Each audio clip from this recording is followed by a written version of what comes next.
আমার ভাইয়েরা, একটু মনোযোগ দিয়ে শুনবো আমরা। মুনাফিকের আলামত আমি কয়টা আরো বলতে চেয়েছি বলেন? মুনাফিকের বৈশিষ্ট্য কয়টা বলতে চেয়েছি? 11টা। একটাও কিন্তু শুরু করি, একটা একটা করে বলবো আমি। আমাকে সময় দেওয়া যাবে তো? কারো কোনো আপত্তি? একটু উঠতে দেরি হয়েছে আমার, একটু আগে ভাগে উঠলে ভালো হতো। আপনাদের মনে হয় কষ্ট হয়ে যাবে, তাই না? কষ্ট হবে না তো? বলি ইনশাআল্লাহ, খুব ভালো। আপনারা আল্লাহ রাব্বুল আলামিন সূরা মুনাফিকুন কেন দিলেন? ওই ইমানদারেরা, তোমাদের জন্য মুনাফিকের কোন চরিত্র তোমাদের মধ্যে না থাকে, মাইনাস যেন হয়ে যায়, এই বিষয়ে তোমরা অ্যালার্ট থাকবে, এই বিষয়ে তোমরা সতর্ক থাকবে।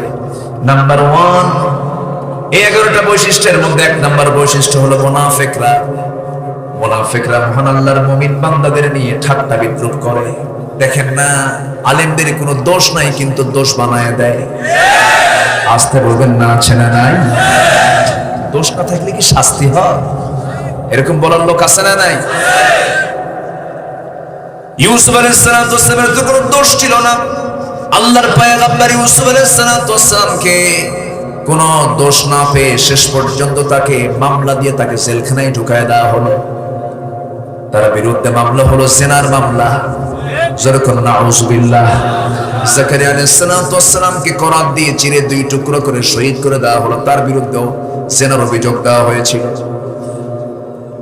আল্লাহর নবী জাকারিয়া আলাইহিস সালাম শহীদ হয়ে গেলেন। ইউসুফ আলাইহিস সালাম দীর্ঘদিন জেল খাটলেন। জেল খাটার পর আল্লাহ তাআলা তার এই বিশাল বড় ধৈর্যের পরিচয়টাকে তিনি আল্লাহর সামনে উপস্থাপন করলেন। আল্লাহ তাকে কবুল করে নিলেন। শেষ পর্যন্ত তিনি হয়ে গেলেন সেই দেশের রাষ্ট্রপ্রধান। যেরকম আল্লাহু আকবার। সত্য কখনো চাপা থাকে না, সত্য একদিন প্রকাশ পেয়ে যাবে। মুনাফিকরা সত্যকে চাপা রাখার চেষ্টা করে।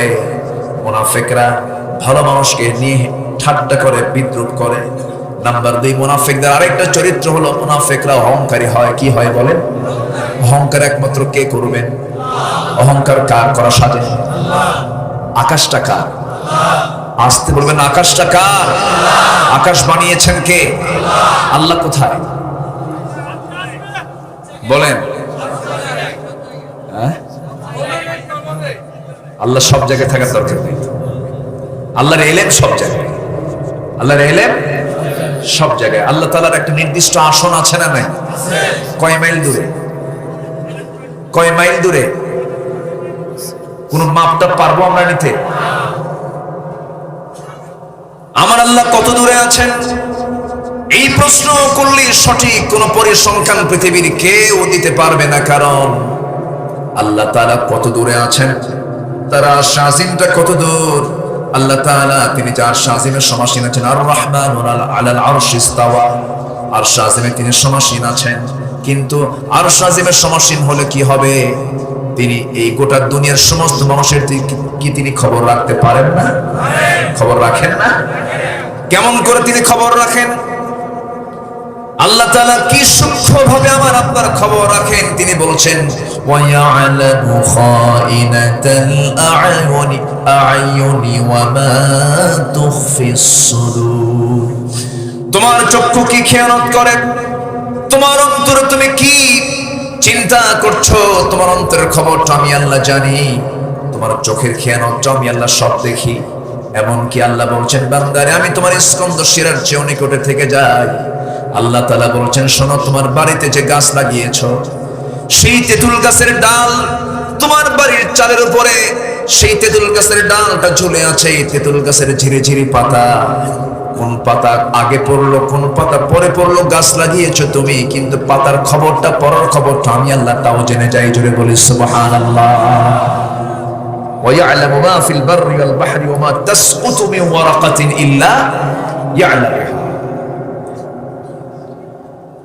কিন্তু আমার আল্লাহ তো আরশ আজিমের সমাসীন আছেন। একটু গুরুত্ব দিয়ে মনোযোগ দিয়ে কথাটা শোনেন। আমরা যে জায়গায় বসে আছি, এই জায়গা থেকে এই মুহূর্তে আমরা দেখতে পাচ্ছি মানসুর ভাইয়ের এখানে সামিয়ানা, তারা সামিয়ানা টাঙ্গিয়েছেন। এই সামিয়ানাটা আমরা দেখতে পাচ্ছি। কিন্তু এটা পার হলে আমরা আকাশে চাঁদ থাকলে আমরা একটা চাঁদ দেখতে পাই। সেই চাঁদের উপরে আছে মিটি মিটি করে জোনাকির মতো জ্বলা কিছু তারকা আমরা দেখতে পাবো। এরপরে একটা বিশাল মহাশূন্য আকাশ আমরা দেখতে পাই। দিনের বেলা প্রদীপ্ত সূর্য দেখতে পাই। এরপরে বিশাল দিগন্তের আকাশ, কিছু মেঘমালা আমরা দেখতে পাই। এই তো আমাদের চোখের পাওয়ার। কিন্তু আমরা যে দিনের বেলা যে সূর্যটা দেখতে পাই, ওই সূর্য পৃথিবী থেকে কত দূর এবং কত বড়। পৃথিবীর এরিয়া হলো, বর্তমান পৃথিবীতে 228টি দেশ আছে। 228টি দেশ মিলে 50 কোটি 10 লক্ষ বর্গ মাইলের এই দুনিয়া। 50 কোটি 10 লক্ষ বর্গ মাইলের এই দুনিয়া।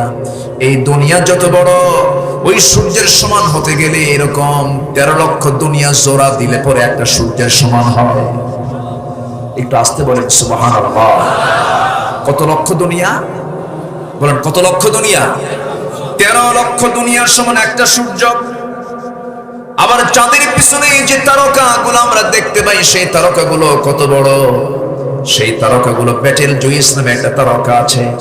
এই সূর্যের চাইতে সেই তারকাটা 33 কোটি গুণ বড়। জোরে বলে সুবহানাল্লাহ। কত কোটি গুণ? 33 কোটি গুণ বড়। বেটেল জুইস, সুপারনোভা, আড্ডা, প্রক্সিমা সেন্টারাই, এরকম অসংখ্য তারকা আল্লাহ তাআলা মহাশূন্যে ঝুলায় রেখেছেন। এক একটা গ্যালাক্সির মধ্যে সায়েন্স বলতেছে এক একটা গ্যালাক্সির মধ্যে 50 বিলিয়ন করে তারকা আল্লাহ তাআলা রেখে দিয়েছেন। 1 বিলিয়ন সমান 100 কোটি। পৃথিবীর সবচেয়ে নিকটবর্তী তারকার দেশ হলো প্রক্সিমা সেন্টারাই। কি যদি কেউ যেতে চাই, সেই প্রক্সিমা সেন্টারাই চাঁদের দেশে সফর করেছি। মঙ্গল গ্রহে অনেকে জায়গাও কিনছে। আপনি এখন যদি চিন্তা করেন একটু প্রক্সিমা সেন্টারে, সেই চাঁদের তারকার দেশে আমরা একটু বেড়াতে যাব। সেই তারকার দেশে যদি কেউ বেড়াতে যেতে চান, বর্তমান দুনিয়ার সবচেয়ে বড় দ্রুতগামী নভোযান হলো অ্যাপোলো 11। অ্যাপোলো 11 এর গতি হলো প্রতি ঘন্টায় 39,000 কিলোমিটার। 39,000 কিলোমিটার বেগে যদি কোনো বান্দা যদি সেই নভোযানে চড়ে সে যদি রওনা দেওয়া শুরু করে দেয়, সেই পৃথিবীর সবচেয়ে নিকটবর্তী তারকার দেশ প্রক্সিমা সেন্টারে যেতে তার সময় লেগে যাবে 1,15,000 বছর মাত্র। যাবেন কারা কারা? হাত তোলেন। তুলছে একজন হাত। সম্ভব? বাঁচবো কয়দিন, যাবো কোন দিন? বাঁচবো কয়দিন, যাবো কোন দিন? তাহলে এই নিকটবর্তী তারকার দেশটা যদি এত দূরে হয়, সেই মহাশূন্য, এই মহাশূন্য পেরিয়ে আরশে আজিম তারও দূরেই থাকলো। বিশাল আকাশ আমরা দেখতে পাই। সে আকাশটা কত দূরে? সে আকাশের উপর আরেকটা মহাশূন্য আছে, এর উপর আরেকটা আকাশ আছে, এরপরে মহাশূন্য আছে। সাবআ সামাওয়াত। আল্লাহ কি এক আকাশের মালিক না 7 আকাশের মালিক? সিদরাতুল মুনতাহা সীমান্ত এরিয়া। আমার নবীজি আজ থেকে 1,500 বছর আগে আল্লাহ তাআলা তার জন্য স্পেশাল ফ্লাইট পাঠিয়েছিলেন। তিনি 7 আকাশ পেরিয়ে আরশে আজিমের মেহমান হয়েছেন। যদি বলি সুবহানাল্লাহ। 7 আকাশের উপরে হলো আমার আল্লাহ তাআলার আরশে আজিম। সে আরশে আজিমে তিনি সমাসীন আছেন। আল্লাহ বলছেন, বান্দারে, সে আরশে আজিম থেকে আমি প্রত্যেক রাতে যখন 12টা পার হয়ে যায়, ফিস সামাঈদ দুনিয়া, আমি দুনিয়ার আকাশে তোকে মাফ করার জন্য আসি। একটু আসতে বলি সুবহানাল্লাহ। মনে হয় কষ্ট পাচ্ছেন আপনি? দোয়া করে দিই, আলোচনা চালাবো। একটা কথা বলি আপনাদের, সেটা হলো, যদি কেউ সেজদা দিয়ে, নামাজে সেজদা দিয়ে মজা না পান, যদি কেউ কোরআন তেলাওয়াত করে মজা না পান, যদি কেউ কোরআনের মাহফিলে বসে মজা না পান, তাহলে ভাবতে হবে বড় ধরনের নফসে একটা রোগ ঢুকেছে। এই কথা কি বোঝা গেল?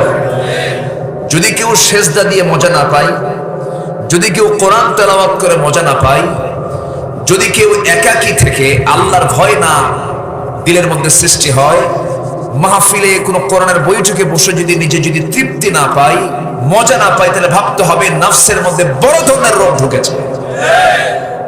কথা ক্লিয়ার? আমরা শেষ পর্যন্ত থাকবো। জোরে বলি ইনশাআল্লাহ। আর জোরে বলি ইনশাআল্লাহ। তাহলে আল্লাহ তাআলা প্রথম আকাশে কখন আসেন? বলেন কখন আসেন? হ্যাঁ, যখন তাহাজ্জুদের সময় হয়ে যায়। কিন্তু তাহাজ্জুদের সময়ে মাত্র 2 মাস আগে কি হয়ে গেল? গোটা ওয়ার্ল্ড ব্যাপী একটা খেলা হলো, 22 জন মিলে একটা জিনিস নিয়ে দৌড়ায়। খেলা হলো না? খেলা হলো।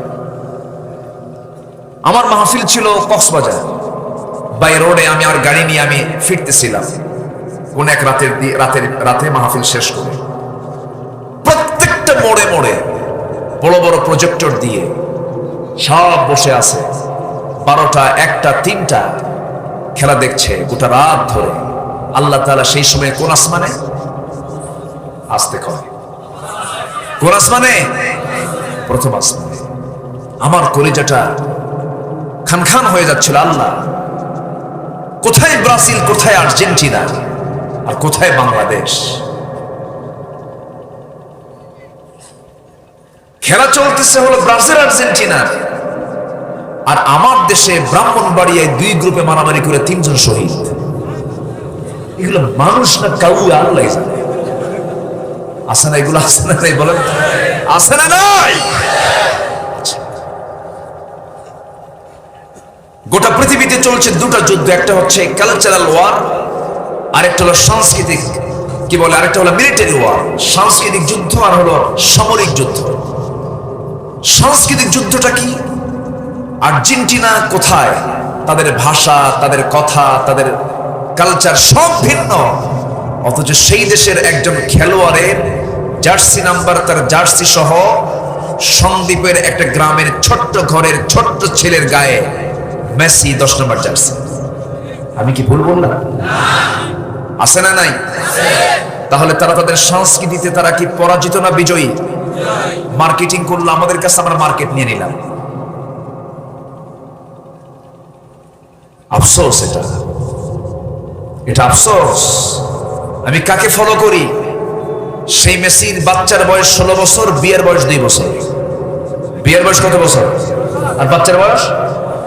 তাহলে হলো কেমনে? কি কথা কি বুঝতেছেন আপনারা? আমার দেশে আরেকটা অঘটন ঘটছে কয়েকদিন আগে, জাতীয় পত্রিকায় দেখলাম। দেশের শ্রেষ্ঠ সন্তান হলো যারা মুক্তিযোদ্ধা, বীর মুক্তিযোদ্ধারা, জাতির শ্রেষ্ঠ সন্তান। 2000 মুক্তিযোদ্ধা, তারা মুক্তিযোদ্ধার ভাতা গ্রহণ করছে যাদের বয়স হলো 52 বছর। যুদ্ধ হলো কোন দিন? কথা কি বুঝতেছেন? তাহলে যুদ্ধ করছে হলো মার পেট থেকে। কি আছে না নাই? থামেন না, আমারে বলতে দেন। সবকিছুর একটা বৈধ দিক আছে, আর একটা কি দিক? আমরা বৈধ হব না অবৈধ হব? বৈধ হলো ইমানদার, অবৈধ হলো মুনাফিক। ঠিক কি না? অবৈধ কি? মুনাফিক। ইমানদার রাতের আধারে চোখের পানি ফেলে ফেলে কাঁদবি। ইমানদার রাত যখন হয়ে যাবে, সঙ্গে সঙ্গে সে যায় নামাজটা ফেলে দেবে। শেষ রাতের দিকে আহারে আল্লাহ তাআলা প্রথম আকাশে চলে এসে বলছেন, আলামিন মুস্তাগফিরিন ফাগফির আলাহ। কোন ক্ষমা প্রার্থী আছে আমার কাছে ক্ষমা চাও, আমি তাকে মাফ করে দেব।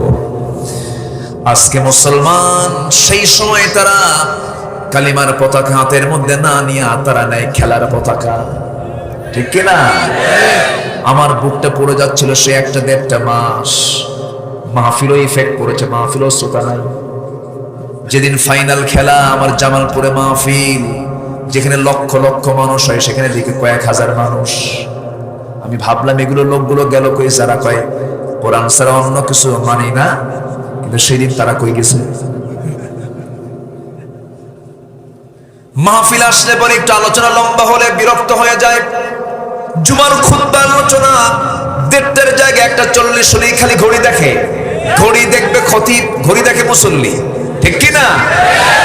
কিন্তু ফাইনাল খেলা 90 মিনিটও গোল হয় না।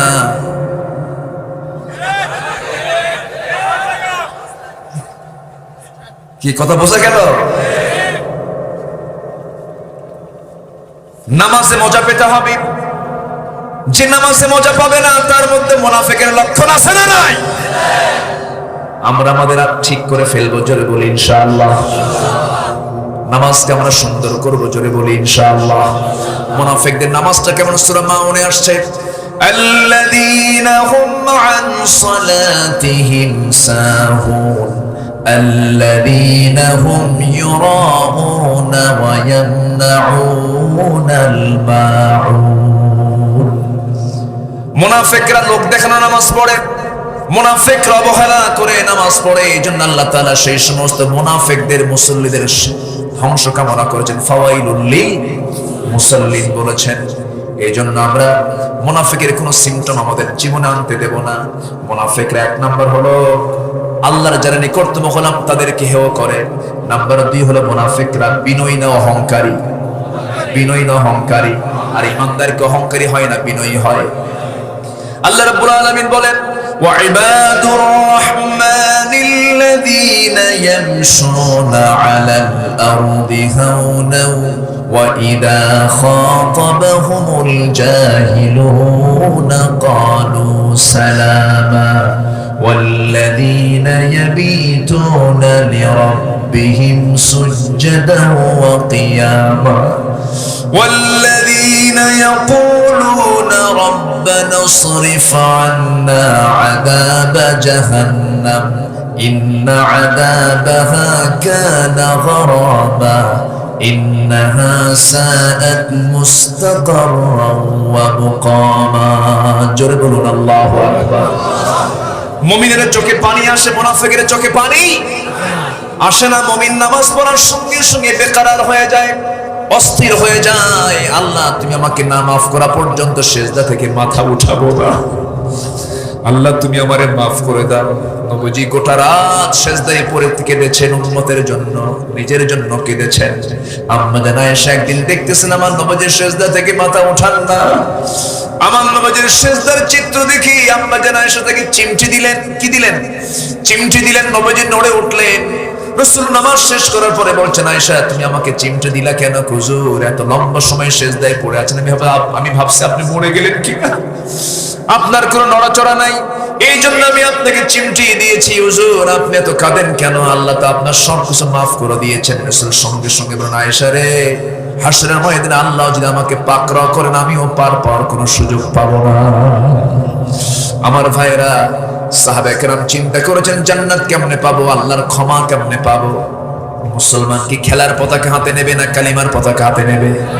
মুসলমান কি দুনিয়ার পতাকা হাতে নেবে না কালিমার পতাকা হাতে নেবে? ইসলামের পতাকা মুসলমানদের হাতে শোভা পাবে। একজন অন্ধ সাহাবীর কথা মনে হয়ে গেল আমার।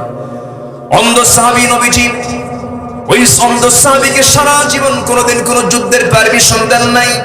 বদর যুদ্ধের ডাক এসেছে, তিনি বলছেন হুজুর আমি যুদ্ধে যেতে চাই। রাসূল বলেন না, হবে না, তোমার চোখ নাই, যুদ্ধ করবা কেমনে?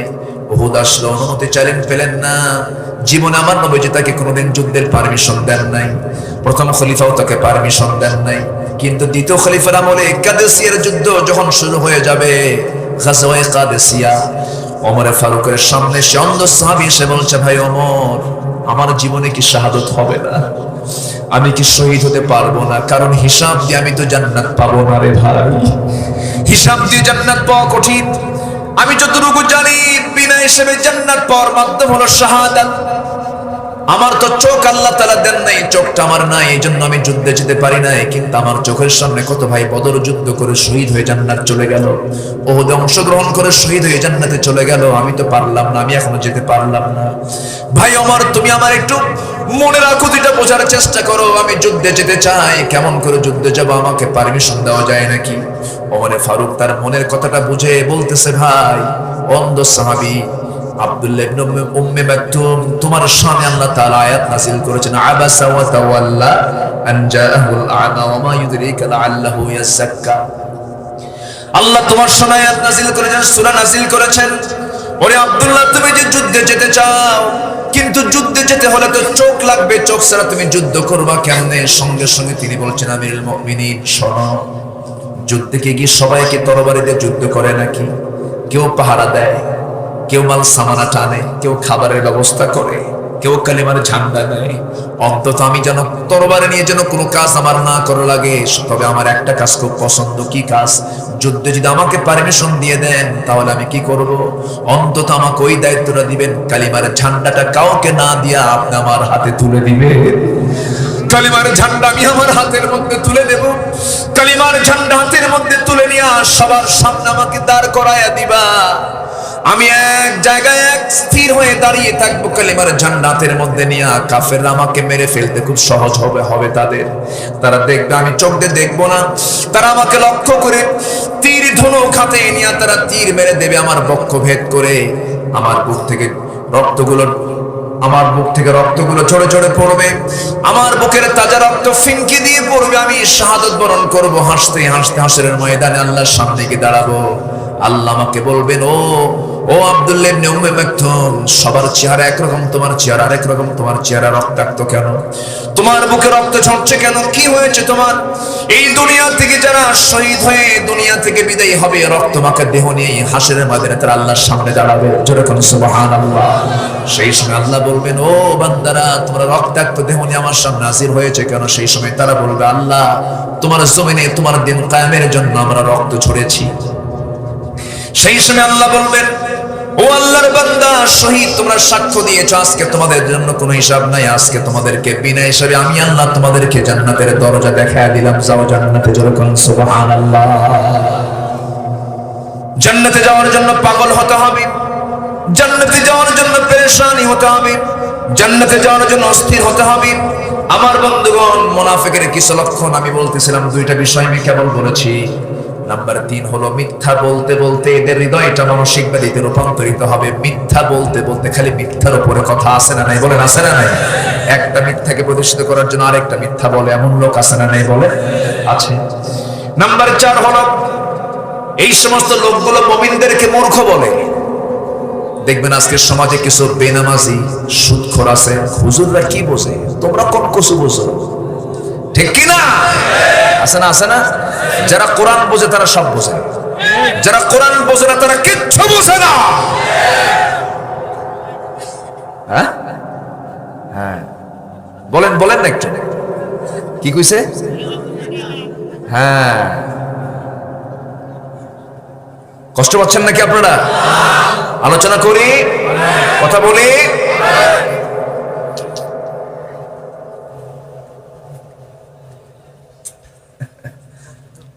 জিকির করি লা ইলাহা ইল্লাল্লাহ,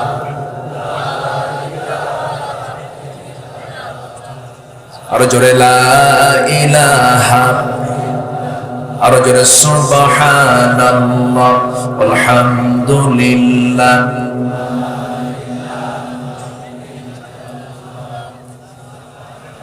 আরো জোরে লা ইলাহা সুবহানাল্লাহ আলহামদুলিল্লাহ।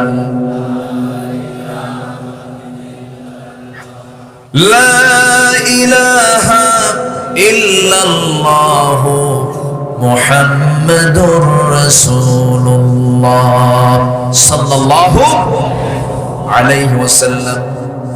নাম্বার 4 হলো মুমিনদেরকে তারা মূর্খ আখ্যা দেয়, ইসলামের পথে তারা ব্যয় করতে বাধা দান করে। নাম্বার 5 হলো আল্লাহর আয়াত নিয়ে তারা ঠাট্টা করে। আসতে বলবেন না, আছে না নাই? আল্লাহর আয়াতকে তারা মানতে চায় না। নাম্বার 6 হলো অন্যের সম্পদ লুণ্ঠন করে। আছে না নাই? আসতে বলবেন না, আছে না নাই? ভূমিদস্যু আছে না নাই? অন্যের সম্পদ আত্মসাৎকারী আছে না নাই? অন্যের সম্পদ আত্মহরণ করে। এরকমও ভাই আছে বোনের সম্পদ বুঝে দেয় না, এটা মনে সন্দীপে নাই। আসতে বলবেন না, আছে না নাই? বাপ মারা গেছে, এক যুগ হয়ে গেছে, কিন্তু বাপ মারা যাওয়ার পরে ভাইয়েরা বোনদের সম্পত্তি বুঝে দেয় না। মাহফিলে মা বোনরা আছে কিনা জানি না, মা বোনরা আছে নাকি? মা বোনদের সম্পত্তি বুঝে দেয় না। ভাই মারা গেছে, বাপ মারা গেছে, ভাই মেয়েদের বোনদের কি সম্পদ গুলো বুঝে দেয় না।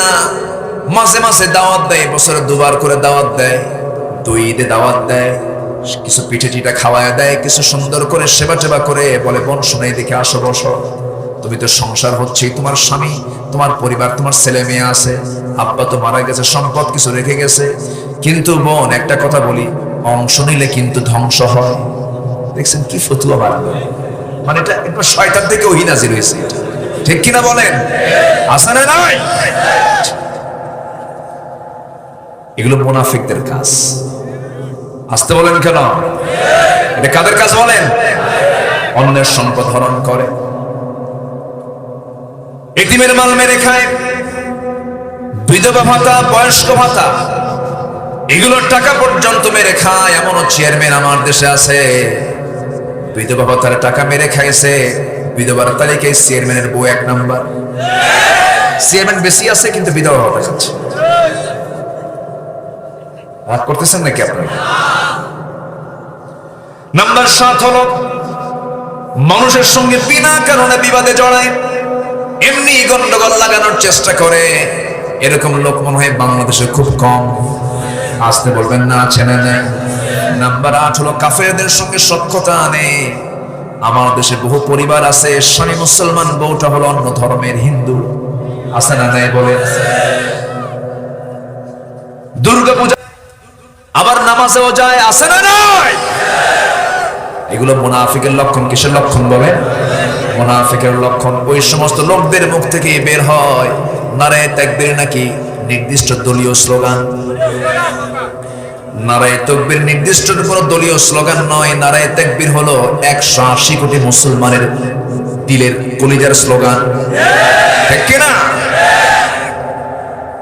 নারায়ে তাকবীরের স্লোগান নাকি দেওয়া যাবে না। আমরা আজানে প্রথম যে তাকবীর শুনি সেটা কি? আরো জোরে। মার পেট থেকে দুনিয়াতে আসার সঙ্গে সঙ্গে কোন আওয়াজ শুনেছি? আজানের আওয়াজ কি? নামাজ শুরু করার আওয়াজ কি? সেজদায় যেতে কি? সেজদা থেকে উঠতে কি? রুকুতে যেতে কি? জানাজার তাকবীর কি? জানাজায় কোন আওয়াজ? সব জায়গায় আল্লাহু আকবার চলবে। নামাজে, আজানে, জন্মে, মৃত্যুতে, জানাজায়। কিন্তু সমাজের নেতৃত্ব দিতে গিয়ে সেই জায়গায় এই তাকবীর কেন দেওয়া যাবে না? যারা এই জাতীয় কথা বলে, এই তাকবীরকে নিয়ে যারা বিতর্কিত করেছে, তাদের ঈমান বিতর্কিত, জন্ম বিতর্কিত মুসলমান। ওই সমস্ত বাতিলদের মোকাবেলা করার দরকার আছে না নাই? রাজি আছেন কারা কারা? হাত উঁচু করে দেখা।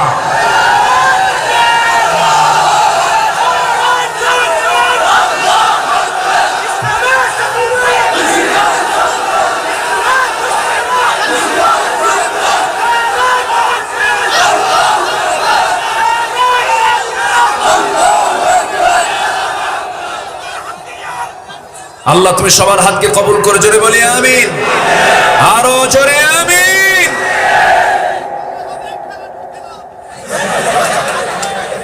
সব বাদ দিতে রাজি আছি, আমার আল্লাহকে বাদ দিতে পারবো না।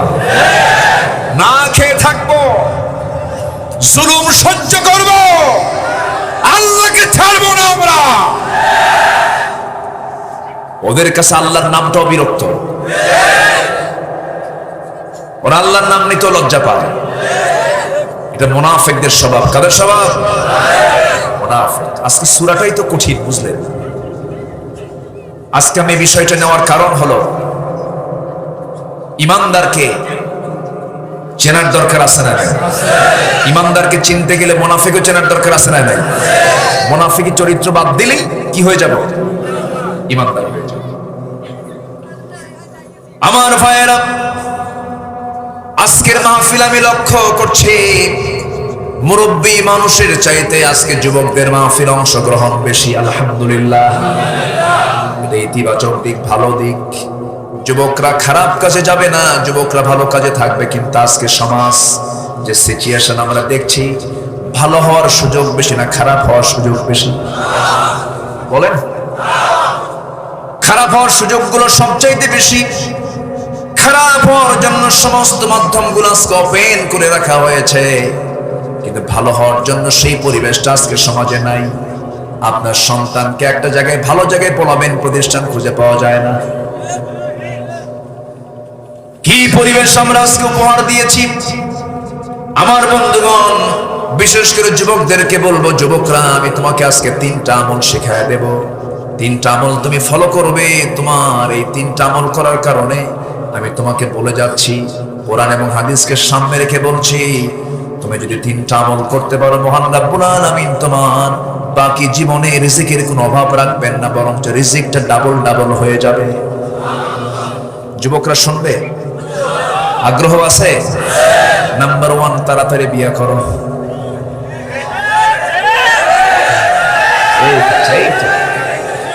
আমার কিছু বুড়া চাচাও কয় ঠিক ঠিক, বুঝতেছি। বিয়ে করার দরকার আছে না নাই? বিয়ে না করলে বাচ্চা হবে কেমনে? বাচ্চা না হলে জিকির হবে কেমনে?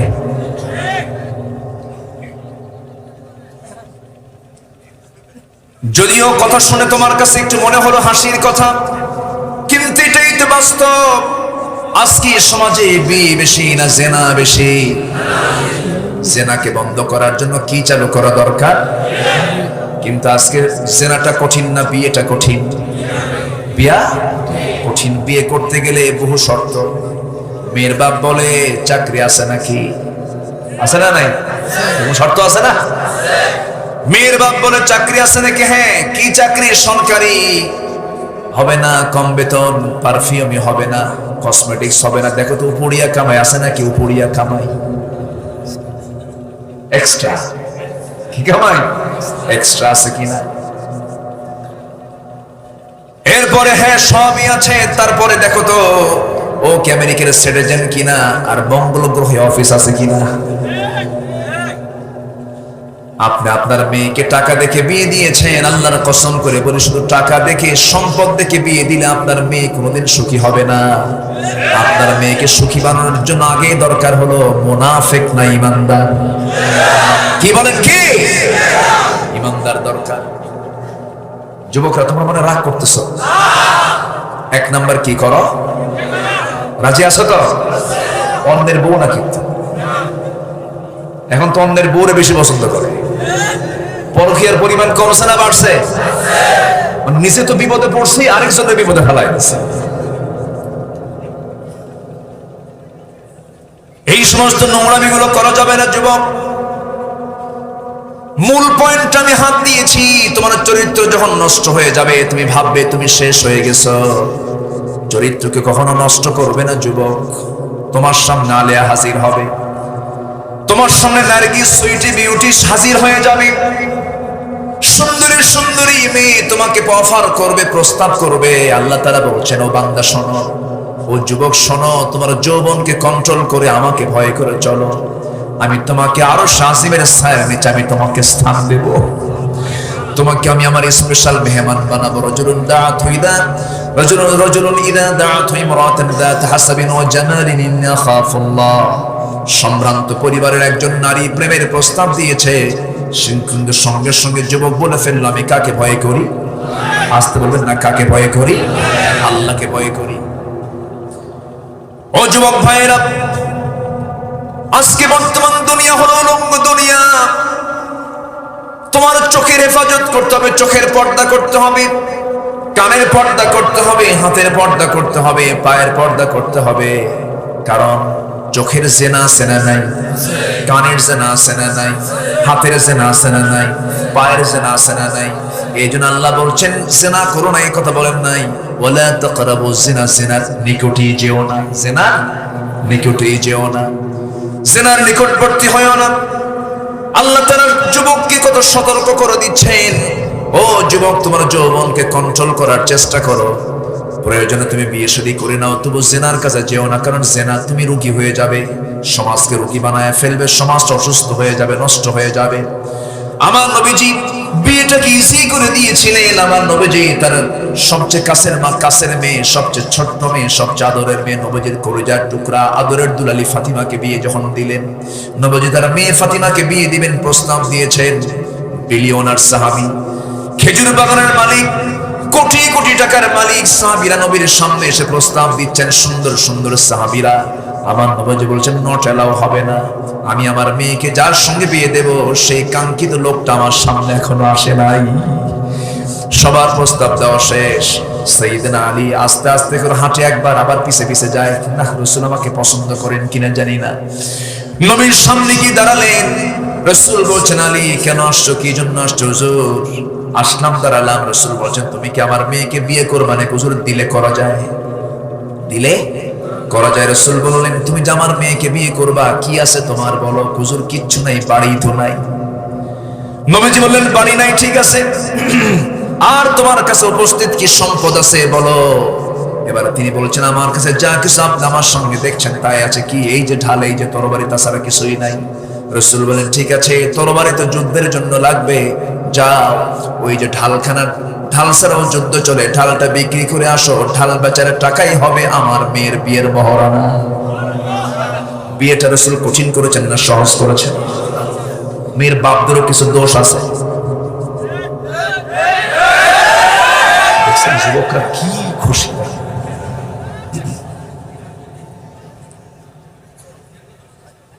ভালো বিয়ে যারা করতে চায় তারা তো ভালো, যারা বিয়ে করতে চায় না ওরা তো বাইপাস মারে, ওরা তো দুষ্ট, ঠিক কিনা? বিয়ে করার কথা তো বলা ভালো। যে যুবক বিয়ে করতে চায় না তার সন্দেহ আছে না নাই? ওর চরিত্র নিয়ে সন্দেহ আছে না? কথাগুলো কিন্তু আমি শব্দ শব্দ বলছি, কিন্তু বাস্তব কথা বলার চেষ্টা করছি। আমার নবী যে মেয়েকে বিয়ে দিবেন বললেন যাও ঢালটা বেচে আসো, বিক্রি করে আসো। বিক্রি করতে গেছেন তিনি, বিক্রি করতে গিয়া তিনি আস্তে করে দোকান সামনে গিয়ে দাঁড়ালেন। সকালবেলা, সাত সকালে বিক্রি হবে ঢাল, কে নিবার? সামনে দাঁড়ায় আছে ওসমান বিন নুরাইন। ওসমান রাদিয়াল্লাহু আনহু সামনে দাঁড়ায় বলছেন ও আলী, সাজ সকালে তোমার মতো মানুষ ঢাল বিক্রি করতে আসছে, এটা কেমন কথা? কেন ঢাল বিক্রি করে? বিয়ে তো ঠিক হয়েছে, কার সাথে? আমার নবীর ছোট্ট মেয়ে ফাতিমা আপনার শালীর সাথে। ওসমান খুব খুশি হয়ে বলছেন তাই নাকি? ঠিক আছে, ঢালটা আমাকে দাও, এই যে ধরো টাকা। টাকা নিলেন, ঢালটা বিক্রি করে ফিরে আসতেছেন। কয়েক হাত যেতে না যেতে পিছন থেকে ওসমান বলছেন আলী, তুমি আমার কিছুক্ষণ পর ভাইরাই হয়ে যাচ্ছ, তোমাকে তো কিছু গিফট করা দরকার। ঢালটা আমি তোমাকে আগাম গিফট করলাম, নিয়ে যাও। ঢালটা নিয়ে নবীর সামনে দাঁড়ালেন। রাসূল বলছেন আলী, মনে হয় ঢালটা বিক্রি হয় না। হুজুর বিক্রি তো হয়ে গেছে, তার ঢাল হাতে কেন? হুজুর এই যে টাকা, এই যে ঢাল, ঢাল হাতে কেন তুমি নিয়ে আসলা? কি ব্যাপার? বিক্রি হয়েছে যখন তোমার হাতে তো ঢাল থাকার কথা না। হুজুর বিক্রি করেছে, আবার উপহারও পাইছে। কে তোমাকে উপহার দিল? ওসমান। রাসূল বলছেন লোক আর খুঁজে পাও না। আমার বড় মেয়ের জামাই, আমি তাকে ভালো করে বলতেই পারলাম না, তুমি আগেই তার সামনে বলে আসছো। আমি আমার জামাইকে কি বুঝাবো? কিন্তু আমার নবীর জামাইকে এরকম দুনিয়ার অন্য জামাইয়ের মতো নাকি? কোন বড় জামাইকে না বলে কোন মেয়ের বাপ যদি, কোন শ্বশুর যদি তার মেয়েকে বিয়ের সিদ্ধান্ত নেয়, বড় জামাই কি হবে? বউকে বলবে তুই এইদিকে আয়, তোর গোষ্ঠী ভালো না। ঠিক কিনা? কত খোটা দেবী। কিন্তু ওসমান তো সেই জামাই নন, কারণ বিয়ের সিদ্ধান্ত হয়ে গেছে, তিনি রাজি হয়ে গেছেন, খুশি হয়ে গেছেন। আমার নবী যে মেয়েকে বিয়ে দিবেন, আস্তে করে মেয়েকে ডাক দিয়ে বলছেন মা শোনো, তোমার আজকে বিয়ে হয়ে যাবে, এমন জামাই আমি তোমাকে দিতে যাচ্ছি যে জামাইটা আসমানের নিচে জমিনের উপরে তার চাইতে সিংহ পুরুষ আর নাই। যেরকম আল্লাহু আকবার বলেন, আসাদুল্লাহিল গালিব, তার সঙ্গে আমি তোমাকে বিয়ে দেব মা। বিয়ে হয়ে গেল। বিয়ে হওয়ার সঙ্গে সঙ্গে রাসূল বললেন মা তুমি আজকে ছিলে আমার ঘরে, এখন থেকে কিছুক্ষণ পর বিয়ে হয়ে গেছে তোমার, এখন প্রিয় স্থান হবে স্বামীর ঘর। বিয়ের আগে একজন নারীর শ্রেষ্ঠ ঘর হলো বাবার ঘর, বিয়ের পরে শ্রেষ্ঠ ঘর হলো বাবার ঘর না স্বামীর ঘর? যে মেয়েরা বাবার ঘরটাকে শ্রেষ্ঠ মনে করে তারা সুখী হতে পারে না। কথাগুলো কিন্তু গুরুত্বপূর্ণ। বহু সংসার ভেঙে যায়, কিছু বাপ মেয়ের বাপরা দুষ্ট আছে। আমার নবীজি মেয়েকে বিয়ে দিয়ে বললেন মা শোনো, বিয়ে দিচ্ছি, যাও স্বামীর ঘরে, স্বামীর ঘরে করে খাও। একটা কথা বলে দিচ্ছি মা, মৃত্যুর দিন পর্যন্ত স্বামীর বিরুদ্ধে যেন একটা নালিশ আমার কানে না আসে। স্বামীকে সন্তুষ্ট করবে মা, স্বামীর আনুগত্য করবে মা, সুন্দর করে বলে দিচ্ছেন। কিন্তু আজকের সমাজের কিছু মেয়ের বাপ আছে, মেয়েকে বিয়ে দিয়ে বলে মা তুই স্বামীর ঘরে যা, যদি কিছু বলে তুই আমারে ফোন দিবি, খাইয়া ফালা। আছে না এরকম? আছে।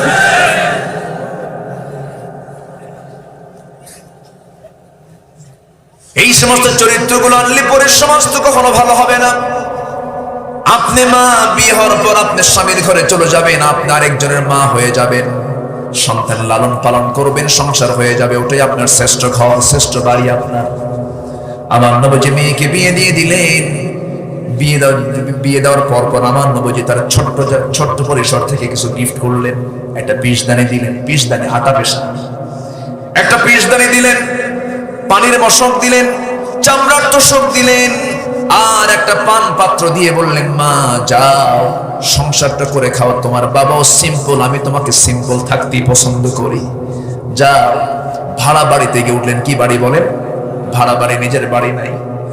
নবীজি বললেন, মা সংসার জীবন করো, আমি তোমার জন্য দোয়া করি। কয়েক বছর চলে গেল, সংসারের সন্তান দুইটা পৃথিবীতে চলে আসলো। সহিহ হাদিসের বর্ণনা, ফাতিমা রাদিয়াল্লাহু তাআলা আনহা আটা পেশার জন্য পিসদানি দিয়ে আটা পিষতে পিষতে তার হাতে তার দাগ পড়ে গেল। কূপের পানি তুলতে গিয়ে তার কোমরে দাগ পড়ে গেছে। ঘর ঝাড়া দিতে দিতে তার কাপড় চোপড়গুলো ময়লা হয়ে যায়।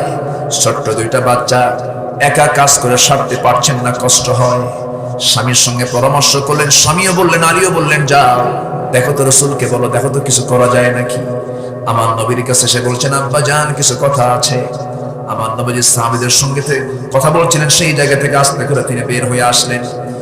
অন্দর মহলে ঢুকে মেয়েটাকে পাশে বসিয়ে বলছেন, ফাতিমা তুমি আমাকে কি বলতে চাও বলো। আব্বা একা কাজ করে সারতে পারি না, হাসান হোসাইন ছোট্ট মানুষ, যদি আপনার পক্ষ থেকে আমাকে একটা কাজের মানুষ দিতেন অথবা খাদেম দিতেন আমার খুব উপকার হতো।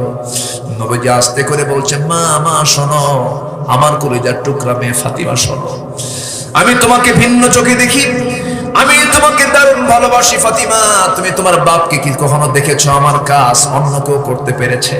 আমার জুতা আমি হাতে নেই, আমার কাপড় আমি ধুয়ে ফেলি, আমার কাপড় আমি নিজে সেলাই করি, আমি কাউকে কোনো কাজ করতে দেই না, আমি আমার নিজের কাজ নিজে সম্পন্ন করি। মা আমি তোমাকে বলছি, মা তুমি যাও নিজের বাড়িতে যাও, কোনো কাজের মানুষের প্রয়োজন নাই। আমি তোমাকে একটা আমল শিখিয়ে দিচ্ছি, সুবহানাল্লাহ আলহামদুলিল্লাহ আল্লাহু আকবার 33 বার বলবে। সহিহ হাদিসের বর্ণনা, রাসূল আমলটা শিখিয়ে দিলেন। এবার রাসূল বলছেন, যাও এই আমলটা করবে, আল্লাহ তাআলা তোমার সমস্ত কাজের মধ্যে বরকত দিয়ে দিবেন। যেরকম সুবহানাল্লাহ। আমার মায়েরা, অনেকে আজকে আলোচনাগুলো শুনতেছেন, মা এই সমস্ত বিষয়গুলো খেয়াল করার চেষ্টা করবেন। যুবকরা তোমাদের জন্য কয়টা কাজের কথা বলেছি, এদিকে মুনাফিকের লক্ষণ নতুন করে বলেছি কয়টা? 11টা। কয়টা বলেন? এর মধ্যে চললো হলো 7টা, আরো আছে কয়টা? 4টা আছে। শুনবেন না? এবার শুনবেন, আজকে শুনবেন। আগ্রহ আছে আপনার সবার? বলে ইনশাআল্লাহ। আমার নবীজি ফাতিমাকে খুব ভালোবাসতেন। ফাতিমাকে সিম্পল জীবন গ্রহণ করতে বললেন। মা ফাতিমা যাও সংসার জীবনটা করে খাও। আমার নবীর সামনে কিন্তু তিনি বসে বসে নামাজ পড়ছিলেন। রাসূল বলছেন, ফাতিমা বসে বসে নামাজ পড়ো কেন? তুমি তো যুবতী মেয়ে। ফাতিমা বলছেন, আব্বা জান আমি যদি দাঁড়িয়ে দাঁড়িয়ে নামাজ পড়ি, আপনি বলেছেন স্বামীর বিরুদ্ধে কোনো নালিশ যেন আপনার কানে না যায়। আমার পরনে যে জামাটা আপনি আমার দেখতে পাচ্ছেন, এই জামার পিছনের দিকে একটা ছেঁড়া অংশ আছে। আমি যদি দাঁড়িয়ে দাঁড়িয়ে নামাজ পড়তে যাই, ছেঁড়া অংশের দিকে আপনার চোখের নজরটা পড়ে যাবে।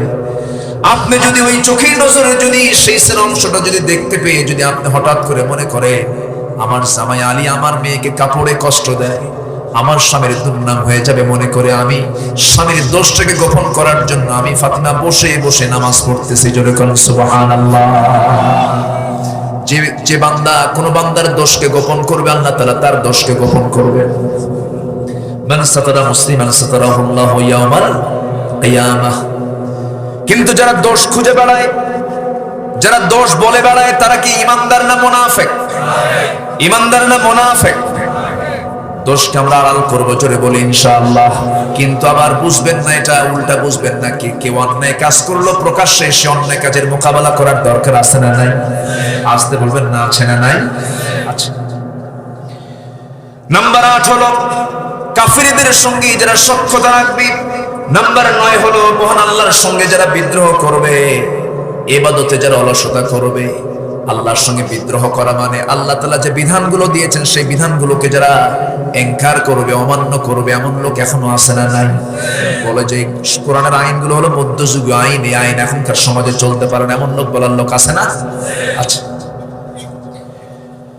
নাম্বার 10 হলো ওই সমস্ত বান্দারা ইলমের ঘাটতির কারণে, মুনাফিকদের মূলত ইলমের ঘাটতিও থেকে যায়, অনিশ্চয়তায় দোটানায় ভোগে, এইদিকেও থাকে ওইদিকেও থাকে, আর মুমিনদের সঙ্গে ধোঁকাবাজি করে। মুমিনদের সঙ্গে কি করে?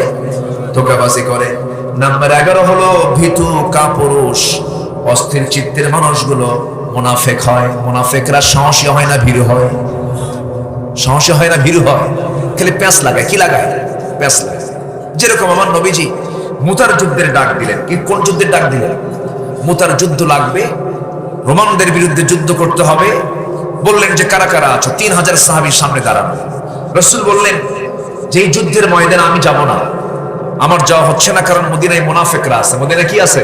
দেখেন মুনাফিকরা কি, মানে এদের দুষ্টমিটা এত মারাত্মক, রাসূলকে খুব কষ্ট দিয়েছে, খুবই কষ্ট দিয়েছে। রাসূল বললেন আমি মদিনা থেকে আমি সরতে পারবো না, কারণ মুনাফিকদের ষড়যন্ত্র খুব মারাত্মক আকারে ধারণ করেছে। আমি থেকে যাচ্ছি, তোমরা মুতার যুদ্ধে যাও, আমি তোমাদের সেনাপতি নিযুক্ত করে দিচ্ছি। যায়েদ এদিকে আসো তো। নবীজির পালক পুত্র বললেন যায়েদ তুমি এদিকে দাঁড়াও। দাঁড়ালেন। আমার চাচাতো ভাই জাফর কোথায়? লাব্বাইকা ইয়া রাসূলুল্লাহ, আসো এখানে। দাঁড়ালেন। আব্দুল্লাহ কোথায়? হুজুর এইদিকে আমি। আসো, দাঁড়াও। সাহাবীরা আমার যায়েদকে আমি 1 নাম্বার, আমার চাচাতো ভাই জাফরকে 2 নাম্বার এবং আব্দুল্লাহ বিন রাওয়াহকে 3 নাম্বার সেনাপতি বানায় দিলাম। কেন? প্রথম জন যদি শহীদ হয় দ্বিতীয় জন, দ্বিতীয় জন যদি শহীদ হয় তৃতীয় জন, তৃতীয় জন যদি শহীদ হয়ে যায় তোমাদের মধ্যে আরেকজনকে তোমরা সেনাপতি বানায় নিবে। রাসূল বলেছেন যদি শহীদ হয়ে যায়। দেখেন মুনাফিকরা কত ধূর্ত। পিছন থেকে কয়েকটা মুনাফিক এসে এই 3 জনকে আস্তে করে টান দিয়ে বলছে শোনো, সেনাপতি কিন্তু যুদ্ধে একজন হবে, তোমরা কিন্তু 3টাই মরবা। আমার কথা কি বুঝতেছেন? তাহলে মুনাফিকরা কি লাগায়? আস্তে করে কি লাগায়? তোমরা কিন্তু 3টাই মরবা। ওরা তো যুদ্ধে যাবেই না, আবার যুদ্ধ যেন বন্ধ হয় সেই পথে তৈরি করে। এই 3 জন সাহাবী মুনাফিকদেরকে চিনতে পারলেন, তাদের কথার ধরন দেখে তো টের পাইছে। সঙ্গে সঙ্গে এই 3 জন মুজাহিদ, 3 জন সেনাপতি বলছেন মুনাফিকের দলের লোকেরা শোনো, আমাদেরকে যুদ্ধে বারণ করতে পারবে না তোমরা কখনো, কারণ আমরা 3 জন মিলে লক্ষ্য করছি 3 জনের মধ্যে জান্নাতের ঘ্রাণ ঢুকে গেছে। জোরে কোন সুবহানাল্লাহ। এই 3 জনকে নেতৃত্ব দিয়া নবীজি 3000 সাহাবীকে পাঠিয়ে দিলেন মুতার প্রান্তরে। যুদ্ধ শুরু হয়ে গেল। যুদ্ধ যখন শুরু হয়ে যাবে, রাসূল যুদ্ধ শুরুর প্রাককালে এবার তিনি যায়েদকে ডাক দিয়ে বলেন যায়েদ শোনো, একটু পরিবারের কাছ থেকে বিদায় নিয়ে আসো। জাফর তুমি পরিবারের কাছ থেকে বিদায় নিয়ে আসো। আব্দুল্লাহ তুমি পরিবারের কাছ থেকে বিদায় নিয়ে আসো। যায়েদ বিন হারিস বলছেন ইয়া রাসূলুল্লাহ, যাব আর কোথায়? আমার যাওয়ার তো কোনো জায়গা নাই। আপনি আমার বাপ, আয়েশা আমার মা, আপনি আমাকে বিদায় দিয়ে দেন, যুদ্ধে যে শহীদ হয়ে আল্লাহর জান্নাতে চলে যাব। জোরে বলে সুবহানাল্লাহ। জাফর বিন আবু তালিব বলছেন ইয়া রাসূলুল্লাহ, যেহেতু আপনি আমাকে অর্ডার দিয়েছেন এই জন্য যেতে বাধ্য, আমার যাওয়ার প্রয়োজন ছিল না, যাচ্ছি আমি, বিদায় নিয়ে আসি। দরজায় নক করলেন, দরজা খুলে গেল। দরজা খোলার সঙ্গে সঙ্গে ভিতরে ঢুকলেন, স্বাভাবিকভাবে সামনে বসলেন। সন্তান 2টা, নাবালক সন্তান 2টাকে 2 উরুতে উঠায় নিয়ে তাদেরকে আদর করছেন। কথা বলতে বলতে হঠাৎ করে স্ত্রীকে ডাক দিয়ে বলছেন স্ত্রী এইদিকে আসো, আমার সামনে বসো। মুস্কি হাসি মেরে বলছেন স্ত্রী আমার জন্য দোয়া করো, মুতার যুদ্ধে অংশগ্রহণ করে যেন আমি শহীদ হয়ে যেন আমি আল্লাহর জান্নাতে চলে যেতে পারি। স্ত্রী কথা শুনে চোখে পানি চলে এসেছে আর বলছেন আমার স্বামী, আমি আপনার জন্য আজকে এই দোয়া করব না কেন?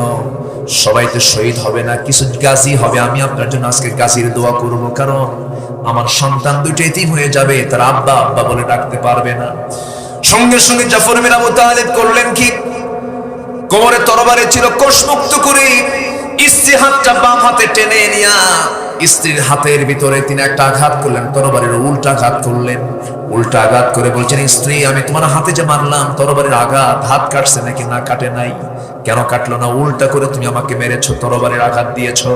সঙ্গে সঙ্গে তিনি বলছেন আমার স্ত্রী রে, উল্টা করে মারলে যেমন হাত কাটে না, আমার জন্য উল্টা দোয়া করলেও দোয়া কবুল হবে না রে। আমি যে আজকে শহীদ হয়ে যাব নিশ্চিত, কারণ নাকের মধ্যে আমি জান্নাতের ঘ্রাণ পেতেছি। আমার আগে একজন সেনাপতি, পরে একজন সেনাপতি, আমি তো মরে যাচ্ছি রে আমার স্ত্রী, আমি তো শহীদ হয়ে যাচ্ছি। এই কথা বললেন স্ত্রীর সামনে। চিরদিনের মতো বিদায় নিয়ে আস্তে করে যখন বের হচ্ছিলেন, দরজা খুলে যখন বের হন, পিছন থেকে দুইটা বাচ্চা শটফট করে বারবার আব্বা আব্বা বলে ডাকে। একটা বারের জন্য সন্তানদের দিকে তিনি ফিরে তাকান নাই।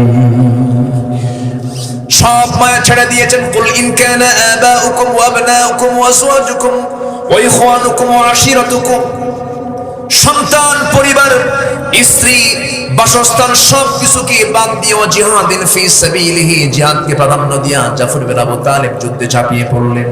3 নম্বর সেনাপতি আব্দুল্লাহ বিন রাওহা দুপুরবেলা বিয়ে করেছেন, সন্ধ্যাবেলায় জিহাদের ডাক চলে আসছে। আব্দুল্লাহ বিন রাওহা পরিবারের কাছ থেকে বিদায় নিতে আসলেন। দরজার কাছে দাঁড়িয়ে দরজার পিছন থেকে শিকলটা লাগায় দিলেন।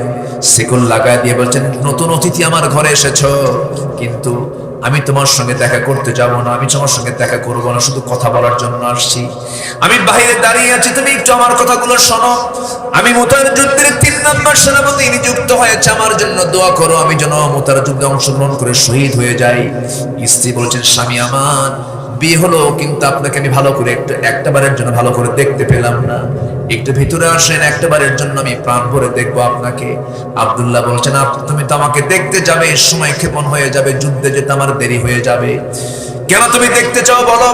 সঙ্গে সঙ্গে তিনি বলছেন, আল্লাহর কসম করে বলি, প্রেম নিবেদন করব না, সময়টা নষ্ট করব না, একটাবার এই জন্য দেখতে চাই যেন হাসরের ময়দানে আপনি যে আমার স্বামী, আমি যেন আপনাকে সহজেই চিনতে পারি, এই জন্য আমি আপনাকে শেষবারের জন্য একটাবারের জন্য দেখতে চাই।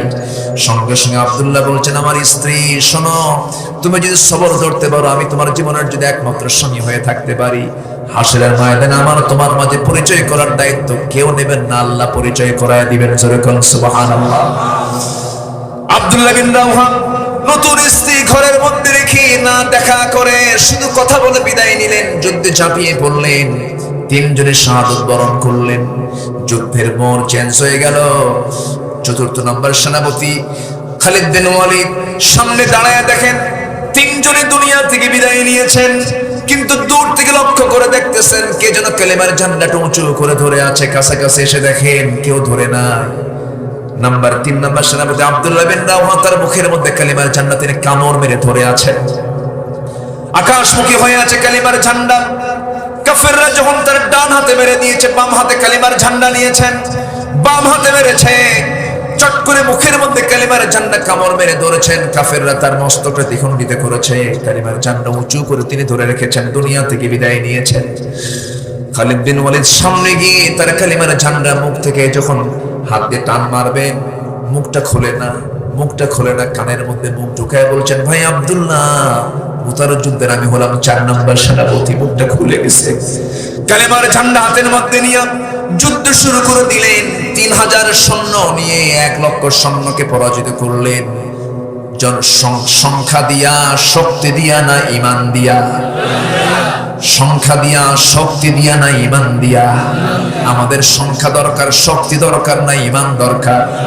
মুনাফিকি বাদ, ঈমান আনবো। জোরে বলি ইনশাআল্লাহ, জোরে বলি ইনশাআল্লাহ, আরো জোরে বলি ইনশাআল্লাহ। আমরা ভীতু হব না, আমরা কাপুরুষ হব না, আমরা অস্থির চিত্ততা নিয়ে থাকবো না। ধৈর্যের পরিচয় দেব, ধৈর্যের পরিচয় দেব। ধৈর্যের পুরস্কার হলো জান্নাত। ধৈর্যের পুরস্কার কি বলেন? জান্নাত।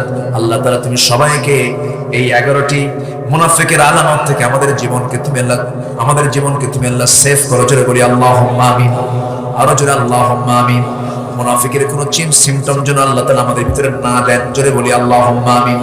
জীবনে কখনো মিথ্যা কথা বলতে যাব না, মিথ্যা কথা বলতে যাব না, কোনো আমানতের খেয়ানত করতে যাব না, কাউকে ঠকাতে যাব না। আল্লাহ কবুল করুন। জোরে বলি আমিন। দোয়া করি নাকি? আরো আলোচনা চলো, চলো হুজুর মরুন। অনেক হয়ে গেছে, 2 ঘন্টা হয়ে গেল তো প্রায়। আজকে ঘড়িটা মনে বেশি ঘুরলো না? এই মনসুর ভাই কিছু কর না তো, কি করবো? শেষ করে দেবো? আরো চালাবো? আরো চালাবো? কোনো সমস্যা নাই তো? ফজর নামাজ পড়বেন, ফজর নামাজ পড়বেন সবাই। যুবকদেরকে আমি কয়টা আমল দিছি? হয়েছে কয়টা? আর শুনবেন না? আর দুটো বাকি আছে। হ্যাঁ, দেখি জোরে বলি ইনশাআল্লাহ। কে উঠে ধরেন তো, উঠে কে ধরেন? বসেন বসেন, মেহেরবানি করে বসুন। কত সময় চলে যায়। আল্লাহ তুমি আমাদের সবার অংশগ্রহণকে তুমি আল্লাহ কবুল করো। এই মাহফিল এক যুগ পূর্তি হলো আজকে, এক যুগ। 12টি বছর কিন্তু কম সময় না। এই মাহফিলের সঙ্গে সম্পৃক্ত থেকে অনেকে দুনিয়া থেকে বিদায়ও নিয়েছেন। তাদের জন্য দোয়া করার দরকার আছে না নাই? আমরা তাদের জন্য দোয়া করব। এই মাহফিলের পৃষ্ঠপোষকতায় যারা আছেন আমরা তাদের জন্য দোয়া করব। বিশেষ করে মনসুর ভাই বিদেশের মাটিতে থাকেন। প্রবাস জীবন কষ্টের জীবন। কে বলেছে প্রবাস জীবনে থেকে একটা মানসিক যে টর্চার হয়, একটা মানসিক যে চাপ হয়, এটা অন্য ধরনের। মা নাই, বাবা নাই, ছেলে নাই, মেয়ে নাই, ভাই নাই, আত্মীয় স্বজন নাই, সব দেশে পড়ে আছে। লোকটা পড়ে আছে বাইরে, কষ্ট আছে না?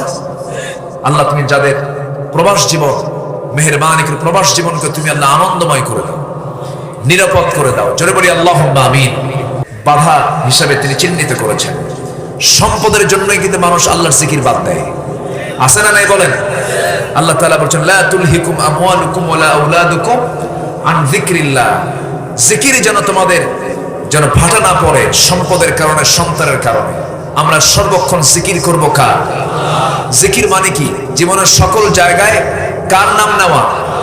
জীবনের সকল জায়গায় কার আইন মানা? জীবনের সকল জায়গায় কার হুকুম মেনে নেওয়া? আল্লাহর হুকুম মেনে নেওয়া। ওয়ানফিকু, আর খরচ করো কার পথে? আস্তে খরচ করো কার পথে? মরার পরে না মরার আগে? মরার পরে না মরার আগে? মরার আগে। অস্থির হয়ে যেতেন জান্নাতের সংবাদ দুনিয়াতে পাওয়ার পরও তাদের মধ্যে কি পরিমাণ পেরেশানি কাজ করেছে। সঙ্গে সঙ্গে সেই সাহাবী বলতেন, ভাই ওমর একটা কথা বলি কি, আপনার কি ফজর নামাজ কি কখনো বাদ যায় নাকি? না।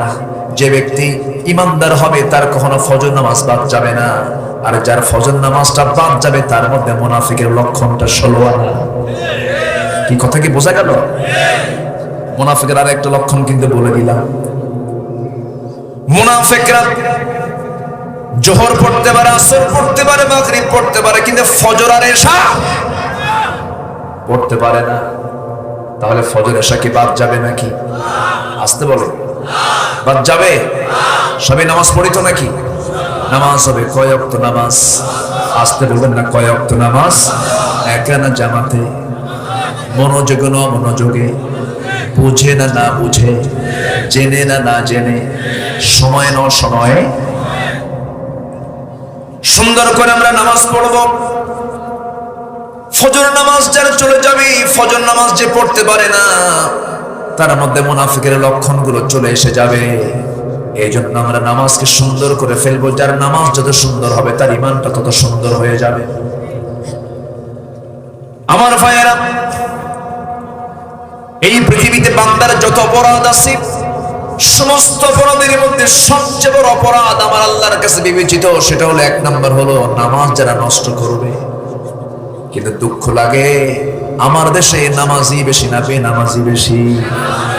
মুসলমানকে আজকে নামাজের কথা বলতে হয়। আজকে কোন দলের কর্মী আপনি হতে যান, কোন দলের কোন নেতার নেতৃত্ব আপনি মানতে যান, যে নেতা আপনাকে নামাজের জন্য কথা বলে না, কি কি ঠিক কিনা? যে নেতা দিয়ে আপনার আখিরাতে কোনো কাজে আসবে না, যে নেতা আপনি কর্মী, আপনার আখিরাতের চিন্তা, আখিরাতের প্রতি মহব্বত আপনার প্রতি থাকে না, আপনি আখিরাতে জান্নাতে চলে যান। যে নেতা আপনাকে নিয়েই চিন্তা করে না, যে নেতা তার কর্মীকে নামাজের জন্য বলে না, বলবে কখন? সে নিজেই তো নামাজ পড়ে না, ঠিক কিনা বলেন? অতএব যে নেতা তার কর্মীকে নামাজের কথা বলে না, সেই নেতার নেতৃত্ব তো মানা দূরের কথা, মুখে জুতা মারা দরকার।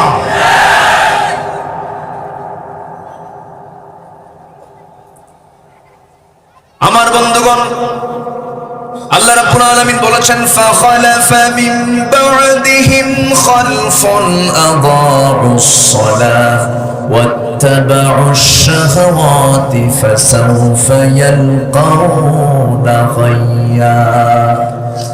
আল্লাহ রাব্বুল আলামিন বলেন, যে বান্দার মধ্যে আমি দুইটা অপরাধ খুঁজে পাবো, সূরা মারিয়ামের মধ্যে এসেছে, যে বান্দার মধ্যে দুটো অপরাধ পাওয়া যাবে। নাম্বার হলো যে নামাজকে নষ্ট করে ফেলবে এবং যে নফসের যে ইত্তেবা করবে, প্রবৃত্তির যে দাস হয়ে যাবে, নফসের গোলাম যে হবে আর নামাজকে যে নষ্ট করবে। আমি শুধু 7টা জাহান্নামের কোন জাহান্নামে না দিয়া আমি তাকে স্পেশাল করে এমন ভয়ানক জাহান্নামে ঢুকাবো, গর্তের মধ্যে ঢুকাবো, যে গর্তের নামটা হলো খাই নামক গর্ত। যে খাই নামক গর্তকে জাহান্নাম পর্যন্ত ভয় পায়। গাইয়ুন নামক একটা গর্ত আছে, সেই গর্তের মধ্যে আল্লাহ রাব্বুল আলামিন বেনামাজিকে ঢুকাবেন। কাকে ঢুকাবেন? কাকে ঢুকাবেন? বেনামাজিকে। আফসোস হয় সন্তান স্কুলে যায় না, তার জন্য কত শাসন হয়। সন্তান পড়াশোনা করে না, কত শাসন হয়। কিন্তু সন্তানটা ফজরের সময় নাক ডেকে ঘুমাচ্ছে, মা তাকে নামাজের জন্য ডাক দেয় না, বাপ তাকে নামাজের জন্য ডাক দেয় না। আছে না নাই? আসতে বলবেন না, আছে না? না। অথচ নামাজের অপরাধটা ছোট অপরাধ না বড় অপরাধ? পারিবারিক ভাবে শাসন করার দরকার আছে না নাই? যে পরিবারে নামাজ টাইট, সেই পরিবার সব ঠিক। যে পরিবারে নামাজ আছে সেই পরিবারের সব ঠিক আছে। যে পরিবারে নামাজ নাই সেই পরিবারে কিছুই ঠিক না। নামাজ দিয়ে আমরা পরিবারটা সাজাবো। জোরে বলি ইনশাআল্লাহ, আরো জোরে বলি ইনশাআল্লাহ। আমার ভাইয়েরা, আজকে যদি প্রত্যেকটি জায়গায় যদি নামাজের পরিবেশ তৈরি হয়ে যেত, সমাজের চিত্রটা এমন আমরা দেখতে পেতাম না। কিন্তু নামাজ যারা পড়বে তাদেরকে বেশি সন্দেহ করা হয়। আছে না? আছে না? নামাজ পড়লেই সন্দেহ করা হয়। সময় আসবে, জোরে বলি ইনশাআল্লাহ, জোরে বলি ইনশাআল্লাহ। সময় আসবে না? কি শুরু হয়েছে গোটা পৃথিবীতে দেখেন। পবিত্র কাবার ইমাম জুমার খুতবা দিচ্ছেন। জুমার খুতবার মধ্যে তিনি ইমানি দায়িত্ব মনে করে বলেই ফেললেন যে কনসার্ট চলবে না, বেহায়াপনা চলবে না, অশ্লীলতা চলবে না। হক কথা বলে ফেললেন। চট করে এসে খুতবারত অবস্থায় তাকে কট করা হলো, তাকে ধরা হলো, জেলখানায় ঢুকিয়ে সাজা পর্যন্ত দেওয়া হলো। যারা খতিবকে ধরলো তারা তো ভালো মানুষ নাকি? ভালো মানুষ। নাম কিন্তু আব্দুর রহমান, নাম কিন্তু আব্দুল মালিক, কিন্তু এরাই মুনাফিক। আছে না নাই?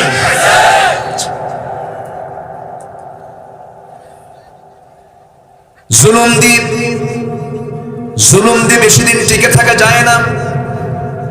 জুলুম দিয়ে কোনোদিন বেশি দিন স্থায়ী হওয়া যায় না। কারণ জুলুম শাহী চালিয়েছিল, ফেরাউন টিকতে পারে নাই।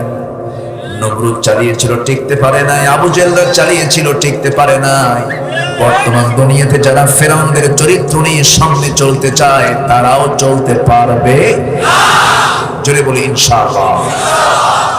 আল্লাহর ধরতে কি সময় লাগে?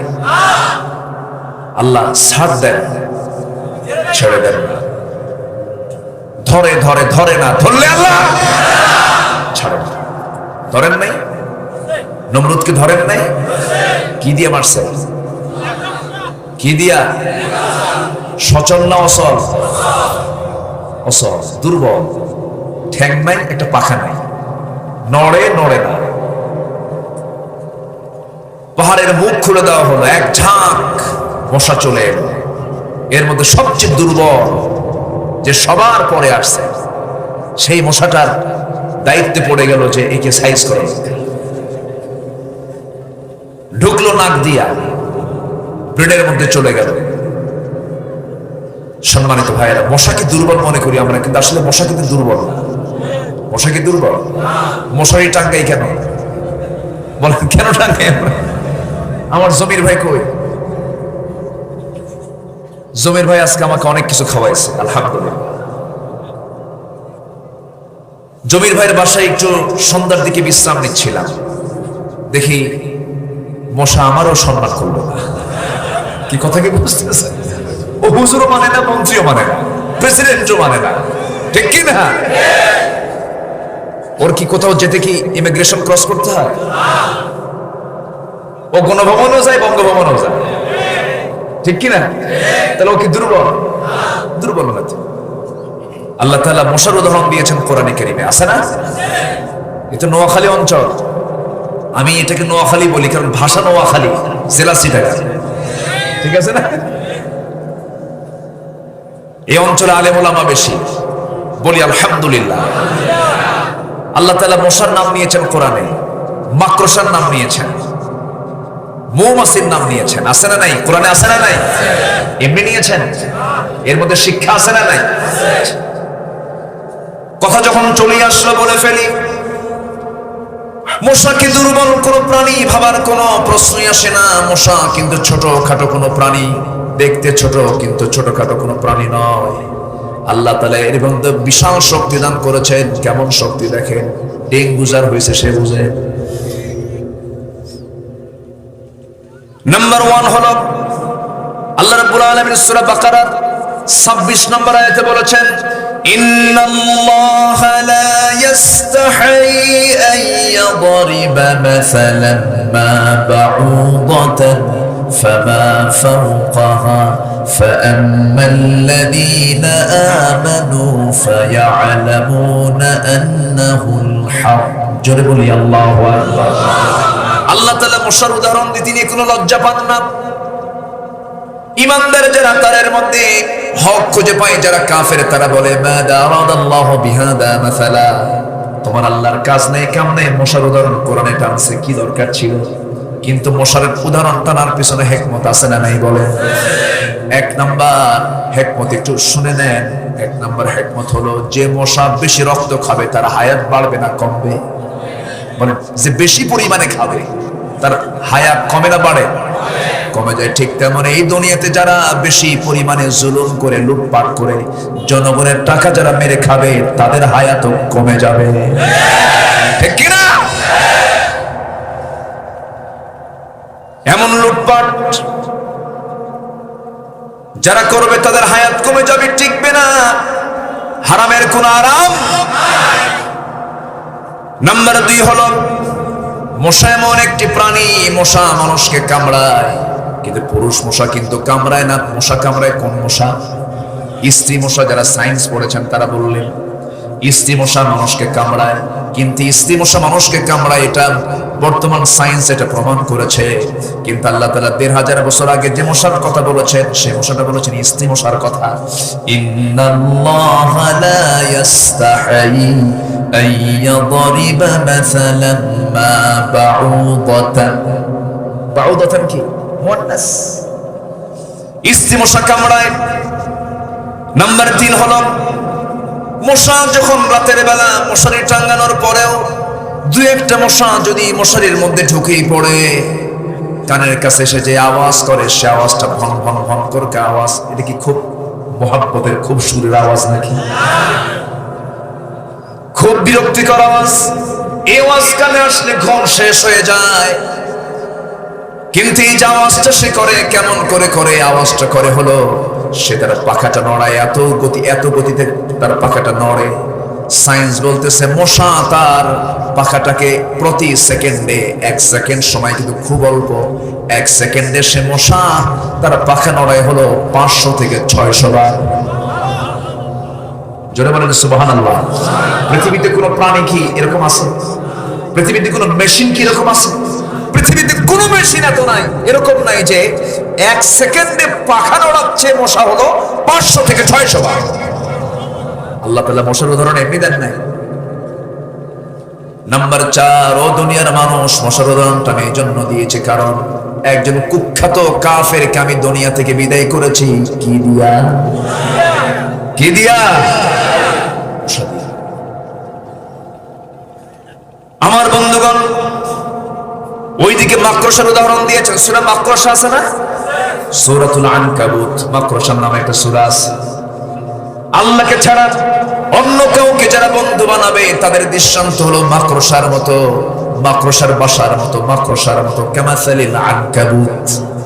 আল্লাহ তাআলা মাকড়সার উদাহরণ এই জন্য টানলেন কারণ মাকড়সা যে বাসাটা বানায় তার বাসা, পৃথিবীতে যত বাসা আছে সবচেয়ে দুর্বল বাসা কার বাসা?